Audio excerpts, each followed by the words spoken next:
just wanted to quickly hop on here and let you know, first of all, sorry this video is so dang late.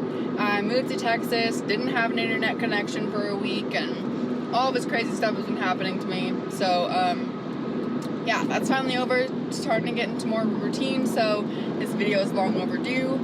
Second thing, PDF patterns are coming very, very soon.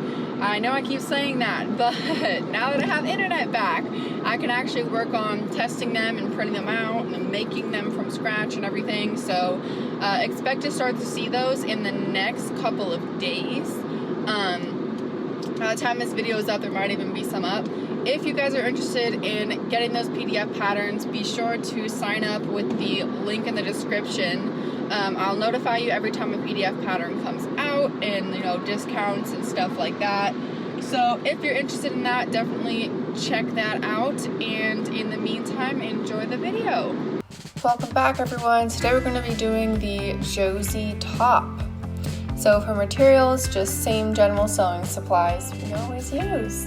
So I already have a pattern for this Josie top, and today I'm just going to be showing you kind of how I use the pattern if I was buying it. So when the pattern comes, it comes like that. You cut out your size, you trace it, and if you need to go up or down in a size, I'll usually take it out a 1/2 inch on each side. So right now I'm just measuring a 1/2 inch from where I drew that line. And here I'm just making sure I have straight lines since I did kind of a sloppy job tracing. Marking the halfway point as well.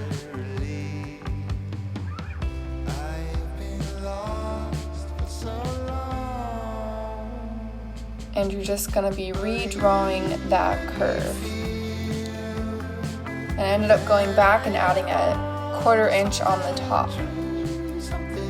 So that is how I size up. You might need a 1/2 inch as well, depending on, or on the top and bottom, depending on what size you're going for. But yeah, so I just went from a small to a medium. And then you cut it out and fold it, and there you go. There's your pattern. So then I'll show you how I do it for the back as well. This time I'm gonna go size down. So say I cut out a small, and that's a small right there. I'm gonna take my measurements right here. I'm just straightening it out because I am sloppy. So yeah, just taking it in a 1/2 inch. You are still going to have it the same height. So I believe in this pattern it's 4 inches tall. Keep it at the same height and then just redraw that curve. And that is how you would size down. So yeah, if you guys purchase patterns and you're not small, medium, or large, that is how you would be able to size up or size down. So continuing with the tutorial, you're going to cut out 2 of the front, 2 of the back, and then 2 straps.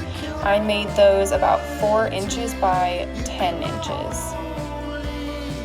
So first step, you're going to match up front, back, and then sew along the sides.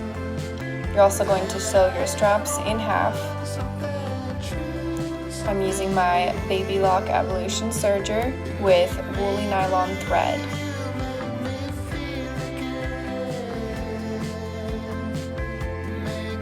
And this one I might actually be using polyester, but either one works.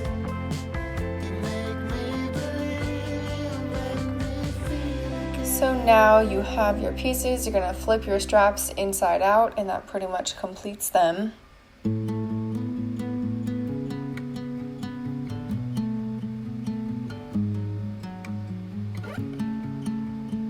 And then you're going to flip one piece right side out and put it inside the inside out piece and sew all along that bottom rim there.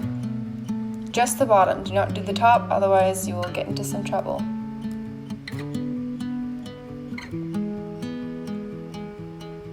And in this top I will be adding elastic, so just pop that on where we just sewed. I get a lot of comments on a couple of my bottoms videos like, no, this is gonna sag without elastic, and it just depends on the fit. I don't like elastic most of the time. For tops I definitely do, but for bottoms I actually like to skip the elastic. But if I'm like selling them on my website, definitely put elastic. It has a nice professional finish, and it's just a good idea, especially for quality. So now we're going to flip our stuff right side out.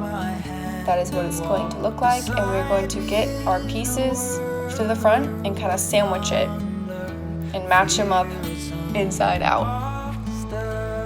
So as you can see, I'm able to pull and work the fabric through so I can get all around the top. And if you're unfamiliar with that method, I definitely suggest watching some of my other videos as I've gone over it a lot. So see how I'm able to just pull it through? Makes life much easier. And now I'm just gonna cut a tiny little hole with the seam ripper. And through that, I'm gonna pull it in right side out, excuse me. And now it's time for these straps. So I'm gonna cut the straps, I think I originally cut them 12 inches, so now I'm just making them 10 inches. And you'll see, I'm gonna place them where I want them to be and cut at an angle. Because this top, the straps come out at an angle a little bit, and it's good for fit and function. So I'm gonna measure where I want the straps to begin and seam rip some area in there. And we're eventually gonna put our straps inside of where we ripped. Now again, you could do this before you even sewed the top, but the whole flip-floppy sometimes gets confusing, and it seems like it always takes more time to undo a mistake than it does to kind of take a little bit longer of a way of making these.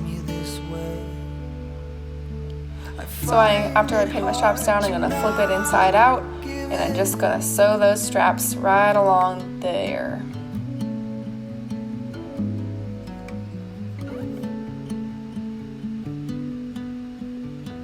Just make sure your straps are secure and you don't have any other loose threads. You don't want it all coming unthreaded at once, so just make sure it's all secure.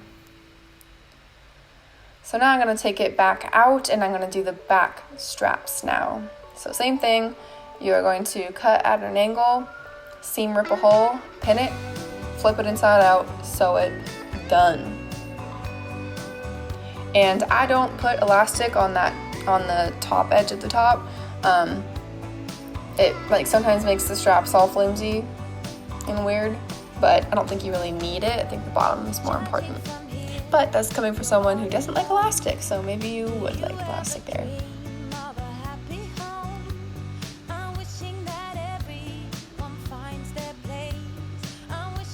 So we're just gonna serge over that. And of course, if you don't have a serger, just use the zigzag stitch for all of this. It's not as good, but for the time being, if you don't have a serger and you're not ready to make the commitment, then zigzag will do. So now we're going to pull it right side out from our handy dandy little hole. And that's what it looks like. And we're just going to do some finishing touches. We're going to zigzag stitch along that bottom rim, and we're also just going to sew up that hole I showed earlier. And I tried so hard to stay out of the way in this clip. And I'm getting better. So here I am just zigzagging along the bottom. It gives it a nice professional finish, and it also helps with fit. Just make sure you're not stretching the fabric too much, otherwise it's all gonna be puckered and weird. And definitely go slow, lift up the foot if you have to make sure that it's not pushing things too far. And here we are. I just smacked my fan when I did that. Yeah, so this is the Josie top. This is a good one for, some high-waisted bottoms or even just some high-hipped bottoms. Yeah, it's a good one. You can lift your arms up enough, but definitely not the most flexible swimsuit out there. But yeah, that's about it. Thank you guys for watching. If you have any video requests, you know where to find them. You know where to find me. I don't know. Follow me on social media, DM me there, respond pretty quickly. Yeah. Patterns, link in description. All right. Adios, people.